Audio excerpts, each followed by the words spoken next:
Hey everyone, welcome back to all my listeners. This is episode 17 in season 11.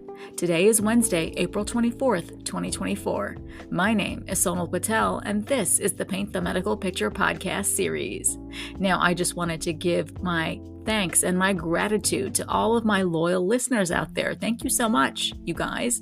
Because of all your support and loyalty, I have been consistently the #1 medical billing and coding podcast on FeedSpot since January 1st, 2024. And it continues to fall between the top 75 and top 100 Apple Podcast charts again and again. So I just wanted to say thank you so much, and I see all of you and all of your support and your reviews and your 5 stars each and every month. So in thanks to all of you, I'm going to keep on going. All right, you guys, let's get into today's episode. You know, it's the last Wednesday of the month, so it's my Newsworthy fraud, waste, and abuse highlights for the month of April. And of course, I'm going to be spotlighting some of those from the month's criminal and civil enforcement cases that I find newsworthy. And in my Trusty Tip, I wanted to highlight a new online portal that's open to the public here in the US for reporting a healthcare competition complaint. Now, I'm going to go ahead and close out and round out today's episode with a remarkable quote on quality and quantity by John Lasseter. This episode is sponsored by Advanced Coding Services. Let's get into it. Today's episode is sponsored by Advanced Coding Services, a leading medical billing and medical coding school in the United States. Whether you're just starting out or a seasoned professional, our training equips you with the tools and support you need to advance your career. Our medical billing and coding school meets your needs worldwide online or in person with one-on-one support throughout your training. We are committed to helping our alumni and credentialed medical community in keeping up their certifications by offering various avenues for acquiring your continuing education units. In addition to our Mastering the Business of Medicine retreats offered several times throughout the year in different parts of the country, we now offer memberships. You can conveniently earn your CEUs by attending our exclusive members-only webinars. Since our aim is to nurture and grow the careers of individuals who work in the business of medicine, we call our member area the Apple Orchard. Advanced Coding Services, educate, nurture, inspire, reaching back with a hand up. So let's get into newsworthy. The month's fraud, waste, and abuse cases. The month of April saw 30 cases as of the recording of this episode. Early April saw an oncology practice, physicians, and a reference laboratory to pay over $4 million to settle False Claims Act allegations. Now, the oncology practice and its affiliated physicians have agreed to pay over $1.3 million, while the reference laboratory has agreed to pay over $2 million, plus accrued interest in civil settlements with the United States and the state of Texas to resolve alleged violations of the False Claims Act. The United States alleged that the hematology and oncology practice entered an unlawful kickback arrangement with a San Antonio, Texas-based diagnostic reference laboratory back in 2016. The laboratory provided in-office bone marrow biopsy services at the oncology practice locations and allegedly performed subsequent diagnostic testing on those biopsies. According to the United States, the laboratory agreed to pay $115 for each biopsy referred by the oncology practice and its physicians. The payments for each referred biopsy were paid to the private practice entities of 3 oncology practice physicians. The United States contended that the payments for referrals of biopsies constituted kickbacks within the meaning of the anti-kickback statute, and that the terms of the written agreement between the oncology practice and the laboratory failed to meet any statutory self-harbor. The anti-kickback statute prohibits offering, paying, soliciting, or receiving remuneration to induce referrals of items or services covered by a federal healthcare program such as Medicare, Medicaid, or TRICARE. Claims submitted in violation of the anti-kickback statute may give rise to liability under the False Claims Act. The civil settlement with the oncology practice and its physicians also resolves allegations that one specific female physician, through the oncology practice, provided medically unnecessary tests, services, and treatments to Medicare, TRICARE, and Texas Medicaid beneficiaries in the San Antonio metropolitan area, and billed the federal healthcare programs for the medically unnecessary tests, services, and treatments. She and her practice entity also entered into a 3-year integrity agreement with the United States Department of Health and Human Services Office of Inspector General, the HHS OIG. The civil settlement with the oncology practice and its physicians also resolves claims brought under the QTAM, or whistleblower, provisions of the False Claims Act by a physician formerly employed by the female oncologist. The QTAM provisions of the False Claims Act permit private parties to file an action on behalf of the United States and receive a share of any recovery. The claims resolved by the settlement are allegations only, and there has been no determination of liability. Also in early April, an owner of telemedicine companies pleads guilty to $110 million worth of a Medicare fraud scheme. The owner of media and management companies pleaded guilty in connection with a $110 million telemedicine fraud scheme involving medically unnecessary durable medical equipment, or DME, including orthotics such as back and knee braces. He pleaded guilty to 1 count of conspiracy to commit healthcare fraud. The judge on the case has scheduled sentencing for July 18, 2024. Between March 2016 and January 2023, through his companies, he entered into business relationships with telemarketing companies that generated leads by targeting Medicare beneficiaries. The telemarketers then paid his media and management companies on a per-order basis to generate orders for DME for those beneficiaries. To arrange for these orders to be signed, he worked with medical staffing companies, including one in the state of Massachusetts, to find doctors and nurses who were willing to review and sign pre-populated orders, typically without any contact with the beneficiaries. The records falsely portrayed the medical providers as having performed a legitimate examination of the beneficiary. He then provided the signed orders to the telemarketing companies, which then sold the orders to the DME suppliers. He knew that these DME suppliers would use the signed orders to submit claims to Medicare for DME that were medically unnecessary based on false documentation and tainted by kickbacks. The charge of conspiracy to commit healthcare fraud provides for a sentence of up to 10 years in prison, supervised release for up to 3 years, and a fine of up to $250,000 or twice the gross gain or loss, whichever is greater. Sentences are imposed by a federal district court judge based upon the U.S. sentencing guidelines and statutes that govern the determination of a sentence in a criminal case. Mid-April saw a telemedicine nurse practitioner sentenced for a $7.8 million durable medical equipment fraud scheme. Here, a Virginia-based nurse practitioner was sentenced in federal court in Boston, Massachusetts, in connection with a $7.8 million telemedicine fraud scheme involving medically unnecessary durable medical equipment. Again, that's DME, including orthotics such as back and knee braces. She was sentenced by the judge on the case to 18 months in prison, followed by 2 years of supervised release, with the first year to be served in home confinement. She was also ordered to pay over $3 million in restitution. In November 2023, she pleaded guilty to 1 count of conspiracy to commit healthcare fraud. Between December 2018 and April 2020, the nurse practitioner worked with a purported telemedicine company to sign orders for medically unnecessary durable medical equipment, DME. These DME orders were pre-populated by telemarketing companies that called Medicare beneficiaries to solicit their information. Through DocuSign, she signed these DME orders even though she did not have any contact with the beneficiaries and did not have a provider-patient relationship with them. Often she signed these DME orders without reading them. For instance, one packet was 16 pages long and contained multiple orders for those orthotics. She electronically signed her name 12 times and completed the orders in approximately 32 seconds.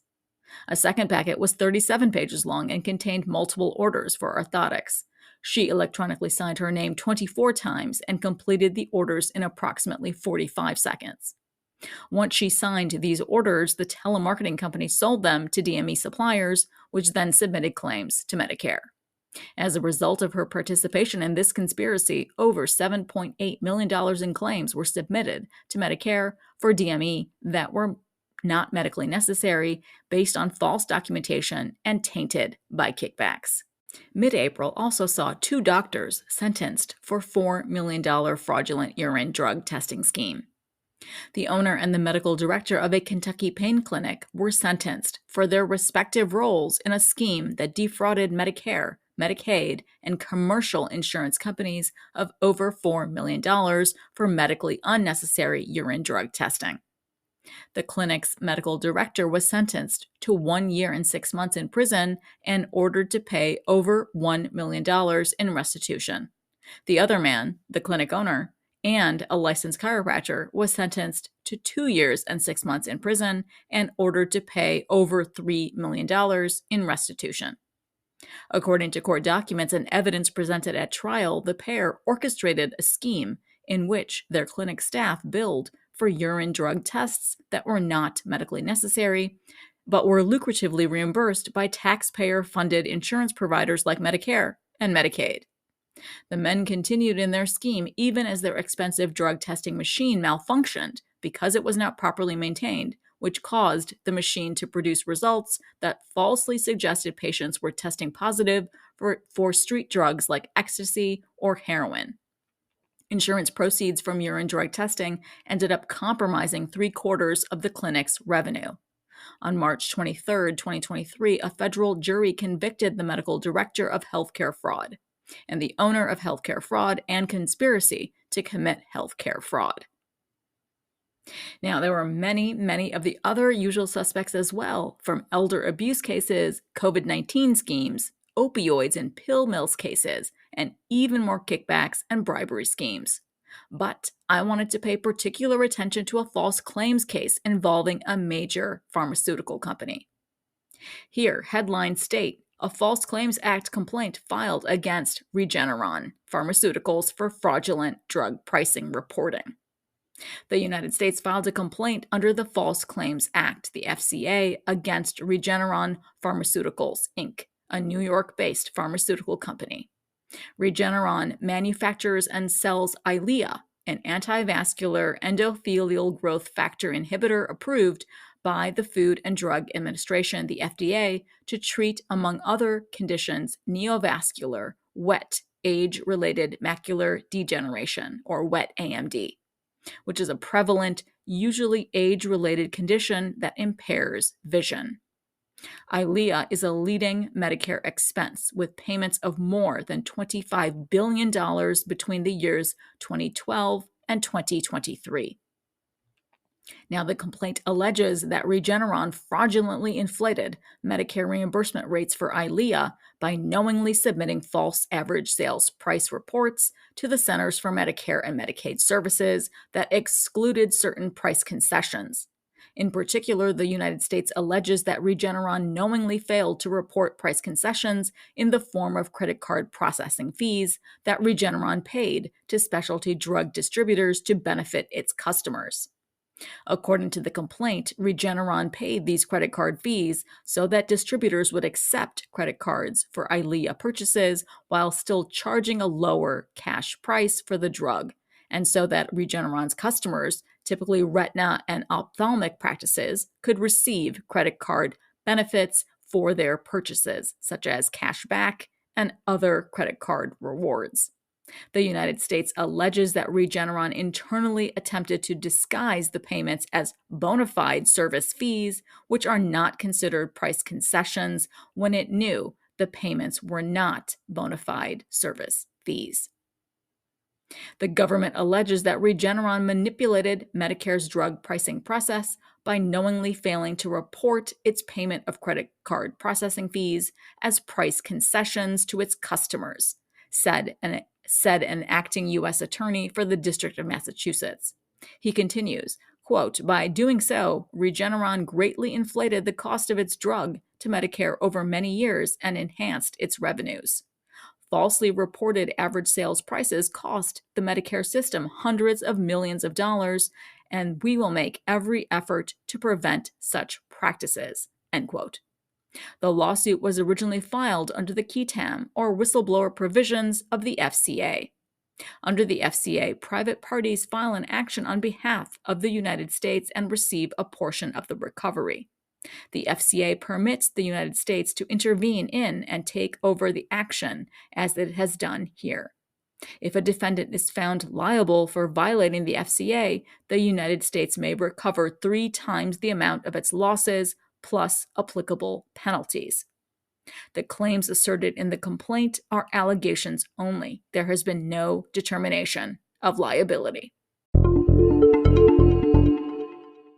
And now it's time for my best practice tips in Trusty Tip. The Department of Justice's Antitrust Division, the Federal Trade Commission, and the Department of Health and Human Services have launched an online portal for the public to report potentially unfair and anti-competitive healthcare practices. This portal can be found at healthycompetition.gov. Now, it's important for the public to know that there are federal laws in place to ensure healthy competition. Now, the first is called the Sherman Act. The Sherman Act prohibits certain agreements between companies that harm competition. The Sherman Act also prohibits companies from unlawfully gaining or maintaining monopoly power. The second is the Clayton Act. The Clayton Act prohibits companies from merging when the merger may substantially lessen competition. The third is the Federal Trade Commission Act. The Federal Trade Commission Act prohibits unfair methods of competition. It also prohibits companies from acting in an unfair or deceptive manner. And finally, the fourth is the Robinson-Patman Act, and it prohibits, among other things, a seller from charging competing buyers different prices for the same commodity or discriminating in the provision of allowances or services furnished or paid to customers. Now, there are 6 examples of conduct that can harm competition in healthcare. The first example is consolidation, joint ventures, and roll-ups of healthcare providers or companies. The second example is for collusion or price fixing among competitors. The third involves preventing transparency. The fourth example includes healthcare contract language and other practices that restrict competition. The fifth example is for anti-competitive uses of healthcare data. And finally, the sixth example is for unnecessary healthcare provider recertification or accreditation requirements. And finally, I focus Season 11 Spark on quality versus quantity. I want this 11th season Spark to be filled with our world's thought leaders, writers, artists, philosophers, everyone who inspires the need for better understanding of quality versus quantity. So, in this week's inspiring quote in Spark is from John Lasseter. "Quality is the best business plan." Absolutely true, right? This quote reassures us that quality is the better choice in business. The Oxford Dictionary defines quality as the standard of something as measured against other things of a similar kind, the degree of excellence of something. This quote and the definition of quality encourages us to keep on maintaining and perfecting quality in all our business ventures. I'm happy John Lasseter's spark still burns brightly in all of us today. So that wraps up today's episode, and as always, I appreciate you all diving into today with me. If you want more information from me, please go ahead and follow me on LinkedIn. I'll leave links to everything in the show notes below. Now, I'll write you guys friendly reminder to go ahead and catch my LinkedIn Live broadcast this Friday with my good friend and colleague Betty Hovey for our very last April Compliance Capers. Now, remember, we devoted this entire month of April on self-disclosures. So in this episode, we're going to be wrapping it up with a very large case involving annual wellness visits. Now, you can always make sure and see my full video versions on my YouTube channel for Paint the Medical Picture. All right, you guys, I wish you guys all an incredible wrap up to your month of April as well, and I'll see you guys next month in the month of May. Thanks so much for listening in on today's episode, and I hope every week with me brings you closer to helping your providers paint a masterpiece. See you next Wednesday.